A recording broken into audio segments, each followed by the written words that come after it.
नमस्कार मित्रों, मैं आपका दोस्त संजय सिंह अपने कॉन्सेप्ट क्लासेस में आप सभी का स्वागत करता हूं। जैसा कि आप जानते हैं, मैं हमेशा पॉलिटी से या एनवायरनमेंट इकोलॉजी या ऐसी कोई वीडियो जो यूपीएससी से रिलेटेड वो लेकर आता हूं। आज जो हमारा ये लेक्चर है आर्ट एंड कल्चर को तीसरा लेक्चर है, आर्ट एंड कल्चर का तीसरा लेक्चर है।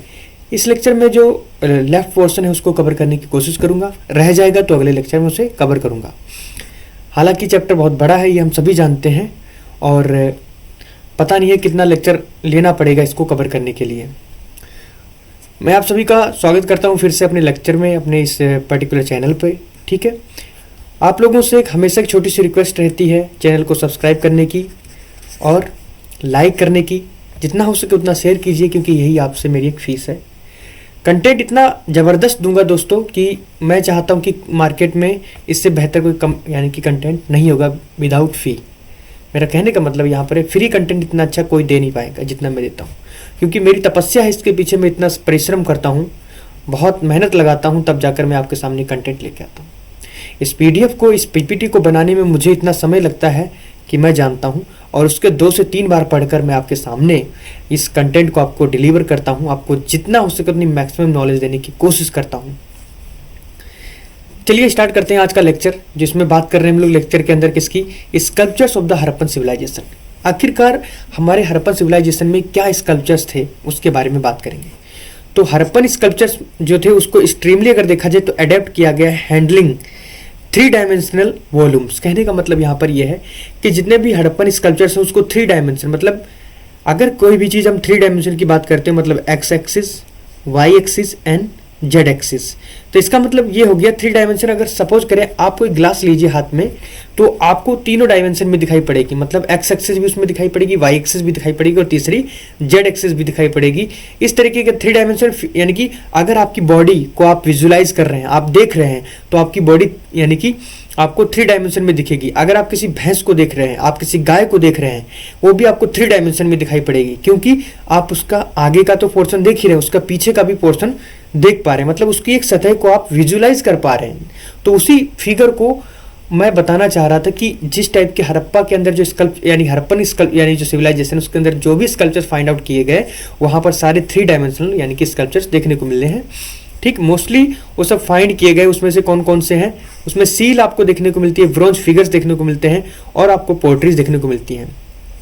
सील कुछ ऐसी थी, जैसे मैं यहाँ पर 2 पिक्चर्स लेके आया हूँ। एक में आपको यानी कि डायनासोर दिख रहा है, दूसरे में यानी कि आपको ऑक्स या जो भी यानी कि ऑक्स बोल सकते हैं। ठीक है, तो इस टाइप की कुछ सील्स देखने को मिलती हैं। सील जो है have been found in the numerous sites of the different shapes and sizes all across the excavation site।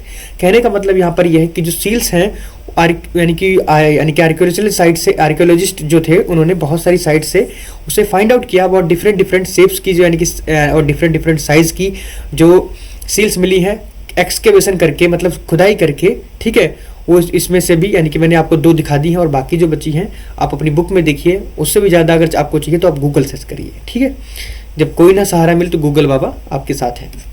While most of the seals, जितने भी अगर हम लोग सील की बात करें तो उसमें से मोस्टली जो सील हमें दिखाई पड़ी स्क्वायर। मैं यहाँ कर जो लेकर आया हूँ वो स्क्वायर में ही आपको सील दिखाई पड़ रही है। स्क्वायर मतलब ये होता है कि एक यानी कि रेक्टेंगुलर शेप में, स्क्वायर शेप में या रेक्टेंगुलर शेप में। ठीक है, देखो स्क्वायर रेक्टेंगुलर हो सका है, लेकिन रेक्टेंगुलर स्क्वायर ही हो जरूरी नहीं है। तो इसका मतलब ये हुआ कि अब देखो स्क्वायर आपको समझाना पड़ेगा, तो मैं क्या बोलूँ, जब हर यानी कि साइड बराबर हो रेक्टेंगुलर की, और 90 डिग्री बनाकर चल रहा हो उसका हर एक कोने पे, तो हम बोलेंगे वह एक स्क्वायर है। ठीक है, लेकिन रेक्टेंगुलर ऐसा हो सकता है कि उसकी साइड्स जो हों वो 4 हों, बस इतना यानी कि एक बात करके चलता है, चाहे वो कोई बड़ी हो चाहे कोई छोटी हो, वो रेक्टेंगुलर के अंदर आ जाएगा। बात समझ गए। बहुत सारी साइड्स, बहुत सारी यानी कि सील्स जो है आपको सर्कुलर शेप में भी देखने को मिली हैं, और ट्रायंगल एंड रेक्टेंगुलर शेप में भी देखने को मिलती हैं। अब यहाँ पर बात आती है सीड्स यानी कि स्टीटाइट्स। स्टीटाइट्स का मतलब ये होता है कि जो सेल खड़ी की मुहरें हैं, जिसको हम लोग यानी कि जिससे हम लोग साबुन बनाने वाला पत्थर भी बोलते हैं। ठीक है, सॉफ्ट स्टोन, कुछ ऐसा पत्थर जो यानी कि मृदु टाइप का हो। ठीक है, found in the river beds, यानी कि रिवर के किनारे पे आपको देखने को मिले, उसके यानी कि घाटियों में देखने को मिले हैं। Although most of the common materials, बहुत सारा यानी कि कॉमन मटेरियल्स जो है used to make the seals, बहुत सारे ऐसे कॉमन मटेरियल्स देखने को मिले हैं जो सील बनाने के लिए यूज होते थे। येट एगेट का मतलब ये होता है कि सुलेमानी पत्थर होता है, ठीक है। एगेट मतलब होता है एक सुलेमानी पत्थर, और चैट मतलब होता है आपका सीस्ट, ठीक है। एंड कॉपर एंड फीन्स का मतलब ये होता है कि मट्टी और चीनी के यानी कि ऐसे बर्तन जिस पर यानी कि हमें फूल बूटे की यानी कि कलियां निकली पड़ी हों, तो इस टाइप के भी आपको पोएट्रीज आपको यहाँ वहां से यानी कि बर्तन प्राप्त हुए हैं। कुछ यानी कि टेराकोटा यानी कि सील्स भी देखने को मिली। टेराकोटा सील्स ये होती है कि मिट्टी को आप क्या करिए, पहले उस पर यानी कि कोई डिजाइन बना दिए जो आपको बनाना है, फिर उसके अंदर उसको यानी कि आग के अंदर डाल दीजिए, उसे पका लीजिए, और जब वो बनकर बाहर आए तो उस फिगर को हम लोग बोलेंगे टेराकोटा फिगर या टेराकोटा सील, ठीक है। सो इस टाइप की हमें सील्स भी मिली है। ये सभी चीजें फाइंड की गई हैं कहाँ पर, हमारी हड़प्पन सिविलाइजेशन में, ठीक है, हड़प्पा साइट में, ठीक है। तो some instance of the copper grade ivory seals. Ivory seals का मतलब ये होता है कि वो सील जिसको यानी कि हाथी के दांतों से नुकेल कर बनाया गया हो, ठीक है। मैं आगे आपको दिखाऊंगा कि आइवोरी सील्स कैसी, जैसे यहाँ पर ये देखो, ये सभी हाथी के दांत से बनाई हुई सील्स हैं। इनको हाथी के यानी कि हाथी का जो दांत था उसको यानी कि उस पर डिजाइन बनाकर सील्स को रिप्रेजेंट किया गया है। तो ऐसे भी सील्स को यूज किया जाता था उसके समय पर।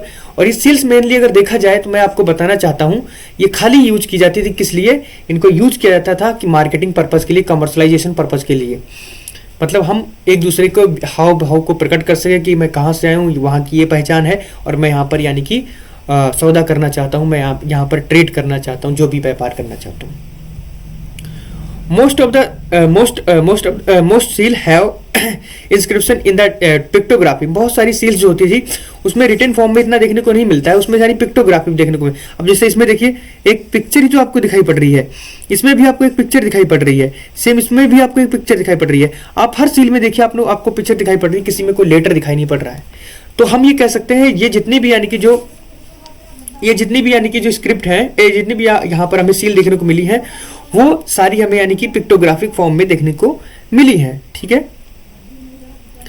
और ये सभी, इसका मतलब यानी कि येट टू बी डेसिफाइड, इसका मतलब ये हुआ कि ये सभी मतलब निकालने के लिए यानी कि पिक्चर इसलिए बनाई जाती थी कि उसका कुछ मतलब निकाला जा सके, सिंपल। अगली बात आती है कि the script was written mostly from right to left but bidirectional writing by styling. कहने का मतलब यहाँ पर यह है कि अगर मैं सिंपल भाषा में बोलना चाहूँ, जो यानी कि उस वक्त की राइटिंग जो थी, उस वक्त का जो लेख था वो राइट टू लेफ्ट लिखा जाता। जब एक लाइन पूरी हो जाती तो दूसरी लाइन को लेफ्ट टू राइट लिखा जाता था। इस तरीके का यानी कि एक उनके अंदर एक धारणा थी। इस तरीके से वो लोग लिखते हैं कि जैसे आज की डेट में क्या होता है, हम यानी कि लेफ्ट टू राइट लिखते हैं, फिर से अगली लाइन भी लेफ्ट टू राइट लिखते हैं, हिंदी में, इंग्लिश में भी। लेकिन उर्दू में क्या होता है, वो राइट टू लेफ्ट लिखते हैं। सिमिलरली ये लोग क्या करते थे, एक लाइन यानी कि राइट टू लेफ्ट लिखते थे, दूसरी बार लेफ्ट टू राइट लिखते थे। तो इस तरीके से इनके में यानी कि कुछ मतलब लिखने का विचारधारा थी। और ये अधिकतर पिक्टोग्राफी में ही लिखते थे, मतलब पिक्चर बना बना के। Animal impression were also there, generally 5 which were carved. ठीक है, कहने का मतलब यहाँ पर यह है कि यहाँ पर एनिमल के यानी कि इंप्रेशन देखने को मिले, मतलब उनका प्रभाव देखने को मिला है। जनरली उसमें से यानी कि 5 प्रकार के यानी कि जो दिखाया गया है, दर्शाया गया है वहाँ पर, ठीक है। और Intelligo on the surface the common animal, एक मिनट, इंटेलिगो का मतलब होता है कि यानी कि उसकी सतह पर यानी कि जो यानी कि 5 यानी कि अभी मैं बात बता रहा था, जनरली 5 और विच वर कार्ड, यानी कि उसके ऊपर सतह के ऊपर क्या करना, कुछ यानी कि पिक्चर्स निकालना, इस टाइप का यानी कि फॉर्म भी देखा गया है। यानी कि जो सील्स थी उनके ऊपर मैंने जो बात करी है। Common animals motives were unicorn, humped bull and राइनासोर। मैंने अभी जो बुल की बात करी थी ना पीछे, वो भी यहीं पर है। राइनासोर्स, टाइगर्स एंड यानी कि elephants, buffalo, bison, goats, marker, ibex, crocodile, ये सभी जितने हैं ये सारी सील पर छपे होते थे। इनका कुछ ना कुछ अलग अलग मीन होता था। देखिए हम उस वक्त के ज़माने पर थे नहीं, लेकिन ये सभी जो हिस्ट्री मतलब जिन्होंने हिस्ट्री को यानी कि इन सील से और यानी कि दीवालों के शिलालेख से यानी कि जो एक नई यानी कि एक विचारधारा वहाँ से निकाली है, उससे हमें पता चलता है कि ये लोग किसी ना किसी अलग पर्पज़ के लिए इसे यूज करते थे। मतलब अगर अलग अलग समुदाय में अलग अलग प्रकार की पहचान होती होगी, जैसे मान लीजिए गोट, किसी ने बकरी का अगर मान लो सिर अपनी सील पे छाप रखा है तो उससे पता चलता होगा कि ये उस समुदाय के रहने वाले, इनको व्यापार इस तरीके से करने दिया जाएगा। अगर किसी के ऊपर क्रोकोडाइल का शेप होता था, उसको उस जगह की यानी कि एक पहचान दी जाती थी एक किस्म से, अगर मैं बोलूँ तो। ये सभी चीज़ें जो यानी कि एविडेंसेस हैं यानी कि फाइंड आउट किए गए। No evidences of the cow has been found any seal, यानी कि गाय का कोई भी किसी भी सील के ऊपर यानी कि हमें एविडेंस देखने को नहीं मिलता है। Generally seal had an animal और human figure on one side and N inscription on the opposite side. कहने का मतलब यहाँ पर ये होता था कि ये अधिकतर देखने को मिलता था कि जो सील होती थी, सील के एक साइड यानी कि आपको देखने को मिलता ह्यूमन या एनिमल का यानी कि फिगर, और दूसरी साइड में ये देखने को मिलता उसका जो इंस्क्रिप्शन मतलब उसका लिखावट जो होती थी उस टाइप का। ठीक है, जिस पर इसको इंस्क्राइब किया गया था। इंस्क्रिप्शन दोनों साइड में भी हो सकता था। ठीक है, सम seal had inscription and third side as well. कहने का मतलब कुछ ऐसी यानी कि मैं अगर बोलूँ तो कुछ ऐसी यानी कि सील होती है जो 3 डायमेंशन में, मतलब यानी कि 3 डायमेंशन में सभी हैं, लेकिन 3 सतह वाली, मतलब त्रिफलक होने वाली थी। त्रिफलक का मतलब ये हो गया कि आप क्या करिए, इस तरफ इस साइड में तो लिख ही रहे हैं, फिर बचा इस साइड में भी लिख लिया, फिर बचा ये वाली जो साइड है इस पे भी लिख लिया। तो तीनों साइड में यानी कि आपको लिखावट भी देखने को कभी कभी मिलती थी। सम seal have been imagine animal, कुछ सील ऐसी होती थी जिस पर यानी कि एनिमल का यानी कि इमेज होती थी। ठीक है, such as half man and sub half animal. कभी कभी ऐसा होता था, कभी आधा आदमी आधा एनिमल, इस टाइप की भी सील होती थी। Seal were primarily use for the commercial purposes. जितनी भी यानी कि जो सील होती थी, इसको कॉमर्शियल पर्पज के लिए, कम्युनिकेशन यानी कि कॉमर्शियल पर्पज के लिए यूज किया जाता था। For the purpose and the help in the communication, यानी कि एक दूसरे के बीच में बातों का यानी कि जो यानी कि बातों को सरल करने के लिए, बातों में मदद करने के लिए, कम्युनिकेशन करने में ये सील जो होती थी मदद करती थी। ठीक है, discovery of the various seals in the Mesopotamia and the various sites such as Lothal points to fact that seals were extensively used for trade। कहने का मतलब यहाँ पर यह है, डिस्कवरी की गई है बहुत सारी वेरियस सील्स की, बहुत सारी सील्स जो यानी कि मेसोपोटामिया में है, एंड वेरियस बहुत सारी ऐसी सील्स जो यानी कि लोथल में भी यानी कि पाई गई हैं सेम टाइप की।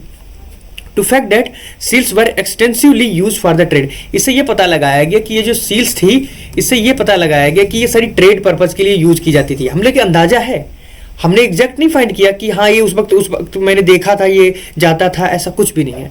हमने एक अनुमान लगाया। हिस्ट्री टोटली अनुमान पे बेस्ड है कि हाँ ये ऐसा हो सकता है, तो ऐसा ये करते होंगे इस टाइप से। ठीक है, सम सील्स विद द होल, कुछ ऐसी सील होती है जिसमें यानी कि आपको होल देखने को मिलता था on them, and have found on the dead bodies. बहुत सारी ऐसी सील्स हैं जो यानी कि डेड बॉडीज के पास यानी कि या वहीं पर देखने को मिलती हैं।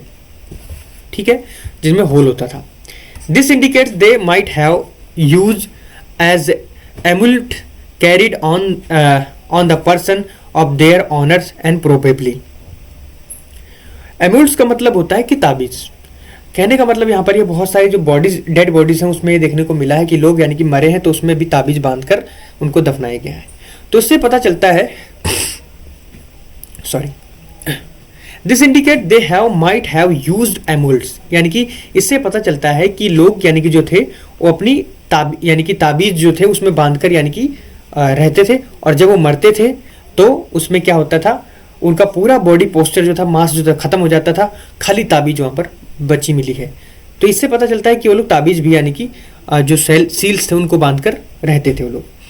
क्योंकि एक फिगर मिली है जिसको यानी कि हम डांसिंग गर्ल के नाम से जानते हैं, उनका जो राइट हैंड है उसमें ताबीज आपको देखने को मिलता है। तो इससे हम पता कर सकते हैं कि ये लोग इस तरीके का यूज करते थे। और फिर बात आती है मैथमेटिकल इमेज, यानी कि कुछ मैथमेटिकल इमेज भी देखने को मिले, have been also found in the some seals. कुछ ऐसी सील्स हैं जिसके ऊपर यानी कि हमें मैथमेटिकल इमेज देखने को मिलती है, जिससे पता चलता है कि इनको अच्छी खासी नॉलेज थी मैथमेटिक्स में।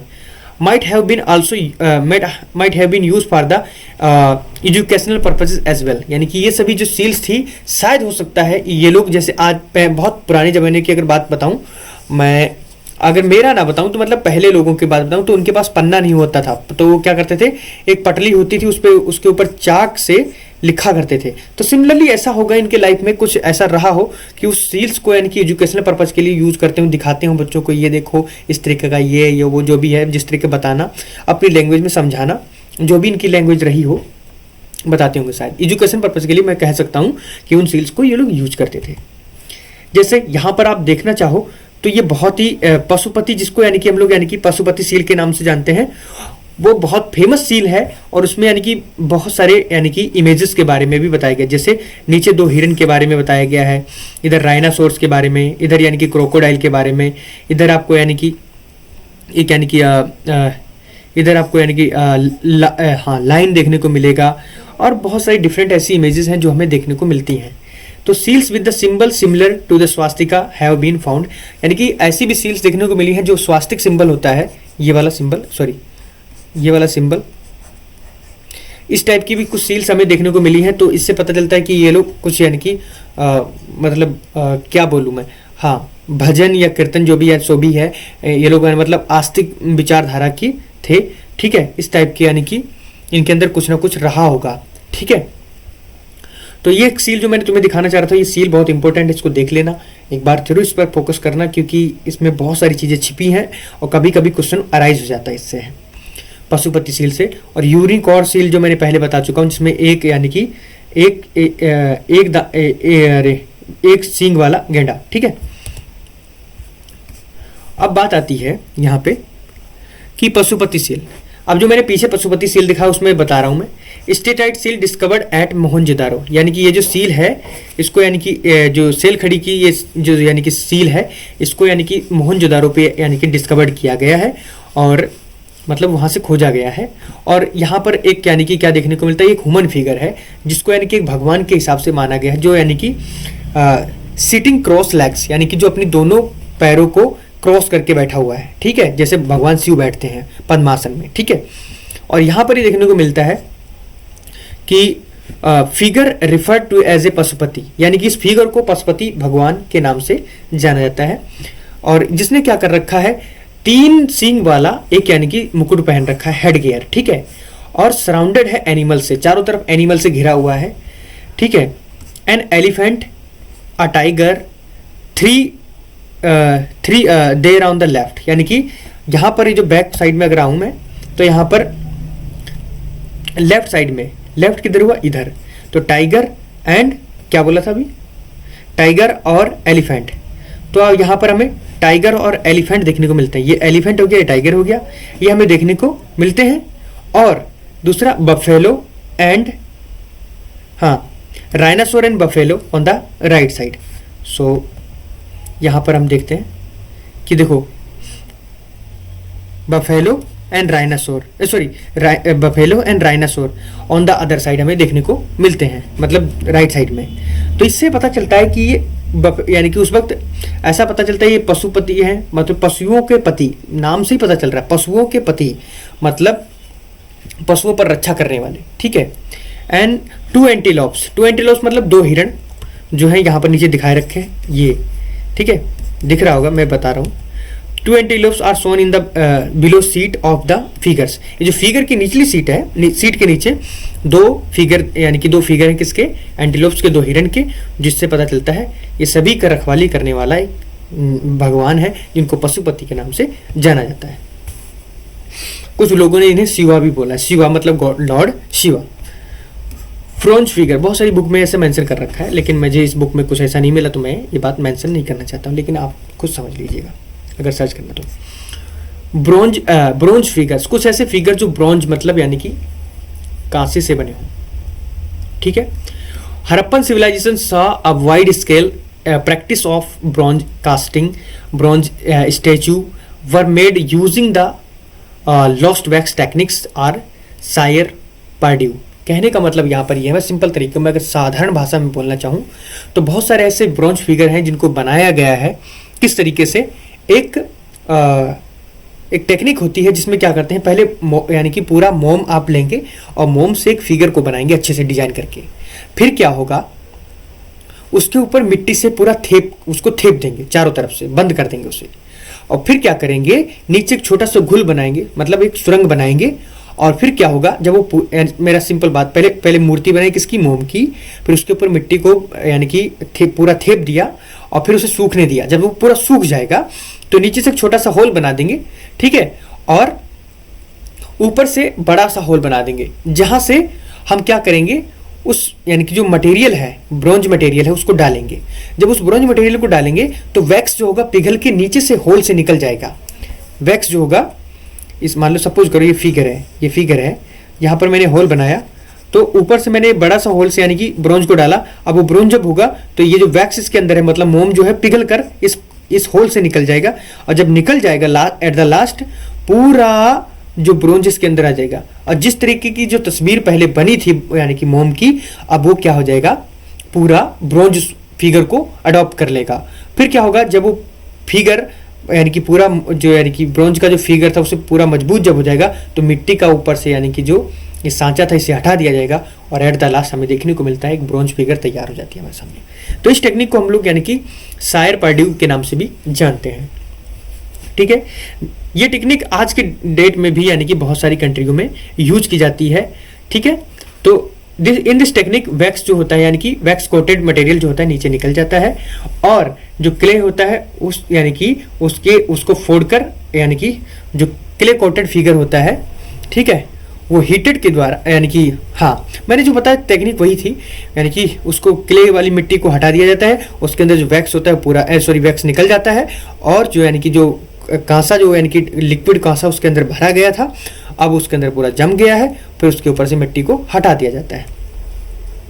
आज की डेट में भी बहुत सारी कंट्रियों में इस टाइप के यानी कि टेक्निक को यूज किया जाता है, जिसको हम लोग सायर पर्ड्यू के नाम से जानते हैं।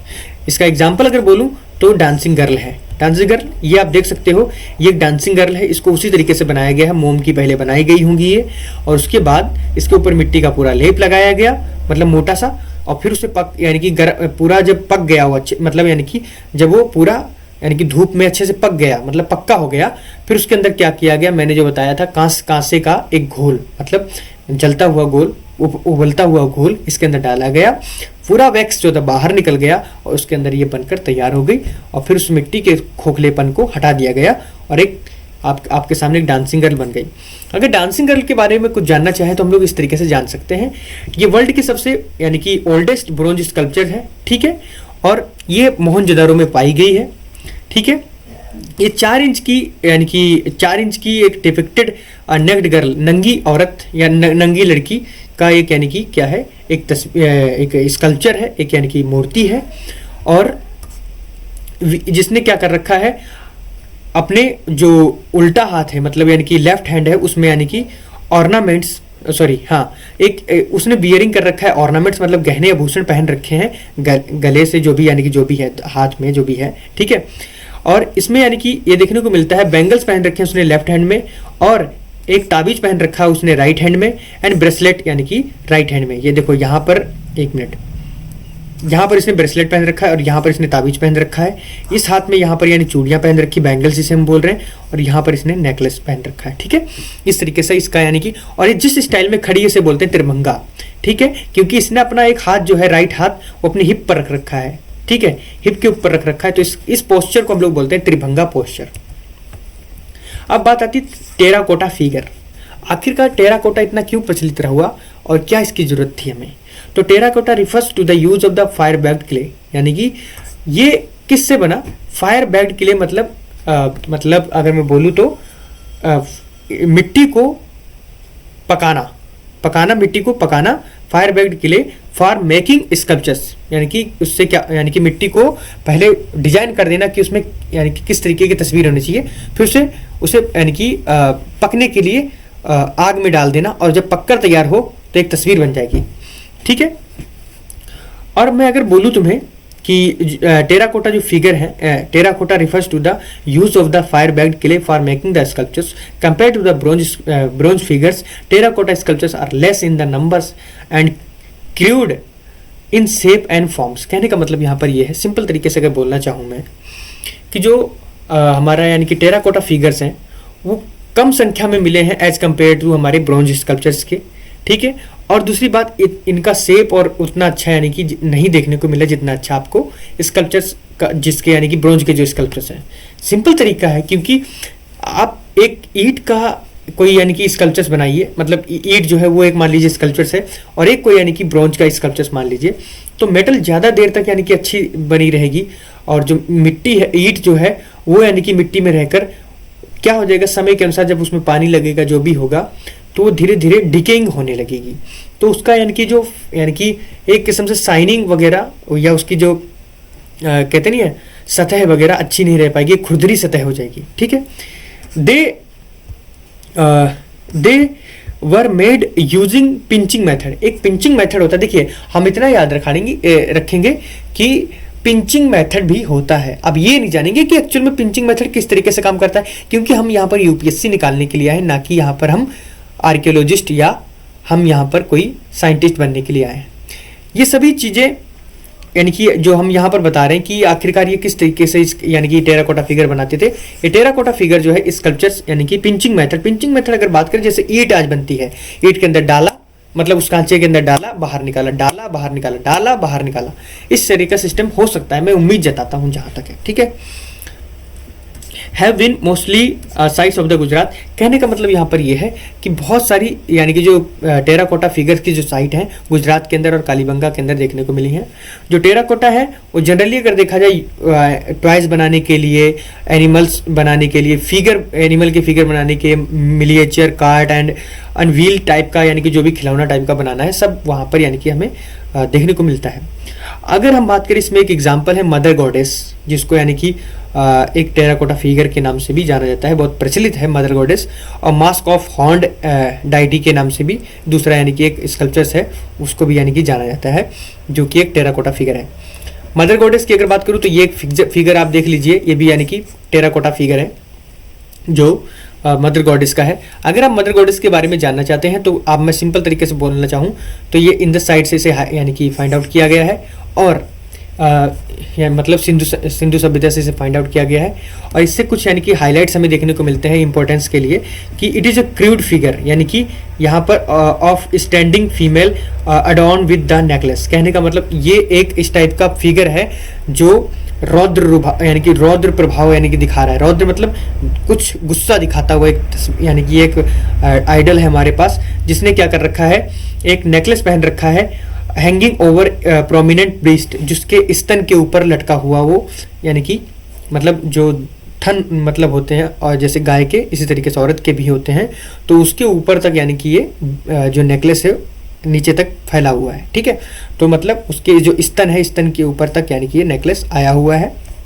सी वियर ए लोइन क्लॉथ मतलब ये एक लंगोटी टाइप का कुछ यानी कि पहन रखा है, और ग्रिडल मतलब करधनी को पहन रखा है इसने, यानी कि लुंगी को पहनकर उसके ऊपर करधनी पहन रखा है। She also wear a fan shaped head gear, इसने पंखे नुमा एक यानी कि हेड गियर पहना हुआ है। हेड गियर मतलब होता है क्या बोलूँ मैं, हेड गियर मतलब होता है मुकुट, ठीक है। सो इसने एक ऐसा मुकुट पहन रखा जो पंखे नुमा है, ठीक है, पंखा नुमा।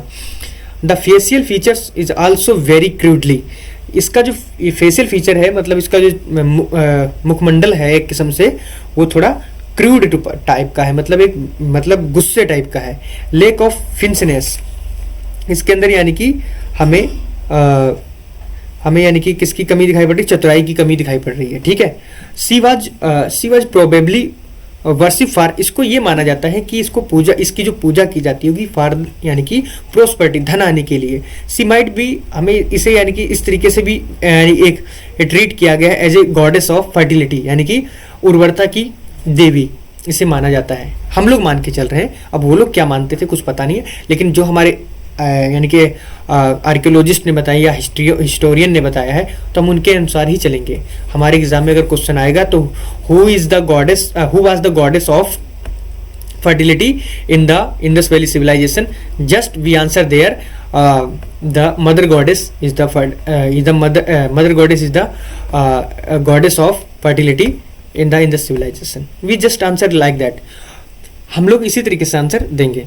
पोट्री के बारे में बात करें तो यहाँ पर पोट्री के बारे में अगर हम बात करें तो जो potteries found at the excavation sites can be broadly classified into two kinds, यानी कि पोट्री को यानी कि अगर एक्सकेवेशन साइट से हमें फाइंड आउट करने पर हमने क्या किया, उसे दो काइंड्स में यानी कि दो प्रकार में डिवाइड कर दिया।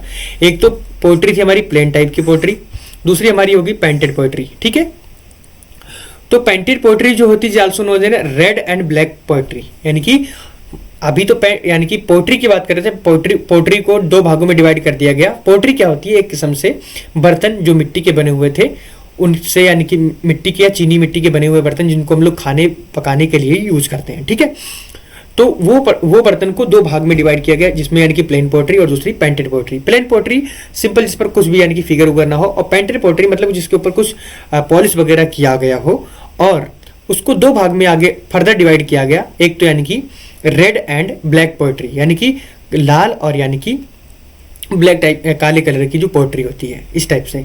It used red colour to paint the background and the glossy black paint was used to draw design and figure on the red background, trees, birds, animals। यानी कि कहने का मतलब यहाँ पर ये है, ये सभी यूज की जाती थी खाली पेंटिंग पर्पस के लिए, यानी कि इनको इनके ऊपर पेंट किया जाता था। इनके ऊपर पेंट करने के बाद इसे ग्लॉसी मतलब चमकदार बनाया जाता था। उसके बाद इसके ऊपर बढ़िया बढ़िया एनिमल, ट्रीज, फिगर, बहुत बहुत अच्छे ज्योमेट्रिकल फिगर, इस टाइप के यानी कि फिगर्स को फाइंड आउट किया जाता, मतलब इसके ऊपर निकाला जाता था। Most of the potteries that have been found at the very fine wheel bed. बहुत सारी पोट्रीज जो है जिनको फाइंड आउट किया गया, उससे पता चला है कि वहाँ उन लोगों को यानी कि चक्के का ज्ञान था। जो आज यानी कि कुम्हार जो चक्का चला के फिर यानी कि उसके ऊपर जो बर्तन बनाता है, तो उस टाइप के चक्के का उनको ज्ञान था। तो वो लोग यानी कि व्हील से यानी कि अपनी पोट्री बनाते थे। तो ये सिंपल तरीका है कि वो लोग भी यानी कि टेक्नोलॉजी में आ चुके थे। विद अ वेरी फ्यू है, बहुत सारी ऐसी कम पोट्री मिली हैं जो हैंडमेडन हो। हैंडमेडन मतलब अपने हाथ से गोल बनाया हो। ठीक है, some examples of the polychrome pottery. Polychrome pottery का मतलब ये होता है, एक मिनट, पॉलीक्रोम पोट्री का मतलब ये होता है, एक मिनट रुकिएगा, मेरा लाइट बंद हो गया।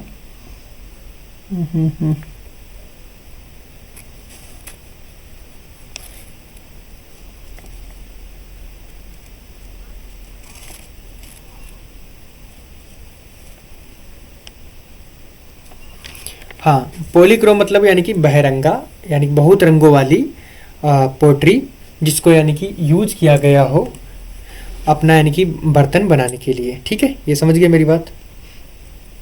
अब बात आती है आगे की। ओके, एक मिनट। यानी कि जो प्लेन पोट्री थी यूज की जाती थी किसके लिए, हाउस होल्ड के लिए, मतलब खाली घर में खाना वाना बनाने के लिए प्लेन पोट्री को यूज कर सकते थे। ठीक है, और पर्पस मेनली स्टोरेज, यानी कि एक पर्पस था इनके पीछे, क्या, स्टोरेज करने के लिए, हमारे चावल धान जो भी हैं उस वक्त के समय पर उनको यानी कि स्टोर करने के लिए। फिर उसके बाद miniature vessel generally less than half an inch in size. कहने का मतलब बहुत सारे मिनिएचर टाइप के जो वेसल होते थे वो हाफ इंच यानी कि लेस देन मतलब हाफ एन इंच, कुछ यानी कि 1 इंच से भी छोटे। ठीक है, in size were used for the decorative, यानी कि उनको डेकोरेशन के लिए यूज किया जाता था। ठीक है, they also marvellously crafted even now they evoke awe. कहने का मतलब यहाँ पर इनको डेकोरेटिव पर्पज के लिए यूज किया जाता था, और मार्वियसली क्राफ्टेड, इनको क्राफ्ट किया गया था, इवन नाउ दे इवॉक, इनको इवॉक किया गया है। सिंपल तरीका है। यहाँ पर ये कुछ देख लो, मैं जो बताना चाह रहा हूँ कि कुछ यानी कि परफोरेटेड यानी कि फिगर्स फाइंड आउट जो किए गए हैं। मैं जैसे अभी बात कर रहा था किसकी, हाँ, क्या था, हाँ, पॉलीक्रोम पोट्री। इसका मतलब ये होता है बहरंगा मिट्टी के बर्तन। बहरंगा मतलब बहुत रंगों वाली मिट्टी के बर्तन। ठीक है, और यहाँ पर ये मैं बता रहा हूँ कि थर्ड पॉइंट जो है, थर्ड पॉइंट क्या है, सम पोट्रीज वर परफोरेटेड। परफोरेटेड का मतलब ये होता है कि कुछ पोट्रीज के अंदर छेद बने होते हैं, जैसे इन पोट्रीज में आप देखिए इनमें छेद बनाया हुआ है। तो इससे ये पता चलता था कि इन पोट्रीज को यूज किया जाता था दारू निकालने के लिए, मदिरा के लिए। ठीक है, the whole bottom small holes across the side might have been use for the standing liquor, यानी कि स्टेरिंग लिकर, यानी कि इनको दारू निकालना या मतलब मदिरा निकालने के लिए यूज किया जाता था। मतलब ऊपर कुछ सिस्टम ऐसा होता होगा कि जिससे यानी कि दारू निकलती हो, कुछ बनाते होंगे लिक्विड। तो ये सभी चीज़ें जो थी मैंने तुम्हें बताई। दोबारा से जो पॉइंट रह रहते हैं अंधेरे की वजह से मैं इनको बता देता हूँ। The plain poetry was use for the household purposes, यानी कि जो प्लेन पोएट्री थी उनको यूज किया जाता था हाउस होल्ड मतलब घरेलू पर्पजेस के लिए। मेनली इसमें देखा जाए तो स्टोरेज ऑफ द ग्रेन्स, यानी कि दाना अन्न दान रखने के लिए, एंड वाटर मतलब पानी, धान चावल जो भी होता है उनको रखने के लिए, और आपका पानी रखने के लिए। ठीक है, ये तो पहला पॉइंट हो गया। दूसरा पॉइंट क्या कहता है कि miniature vessel generally less than half an inch, कुछ ऐसे यानी कि वेसल जो छोटे छोटे होते थे, एक आधे इंच के बराबर, उनको यानी कि डेकोरेटिव पर्पजेस के लिए बनाते, मतलब मतलब सौंदर्य दिखाने के लिए, या मतलब डेकोरेशन, मतलब क्या बोलूँ मैं, मतलब किसी को चमकाना दमकाना जो भी है इस तरीके का, यानी कि ऐसे वेसल बनाकर रखे भी जाते थे कि लगे कुछ ऐसा। जैसे आज की डेट में भी बहुत से लोग छोटे छोटे बर्तन बनाकर घर को सजाते हैं। ठीक है, और जिससे इसको मैंने बता दिया, ये वाली जो यानी कि दोनों पोट्रीज मैंने बता दिया कि रेड ब्लैक पोट्री कुछ ऐसी होती थी। ठीक है, रेड ब्लैक पोट्री कुछ ऐसी होती थी, और परफोरेटेड पोट्री कुछ इस तरीके की होती थी, इसमें यानी कि होल होते थे।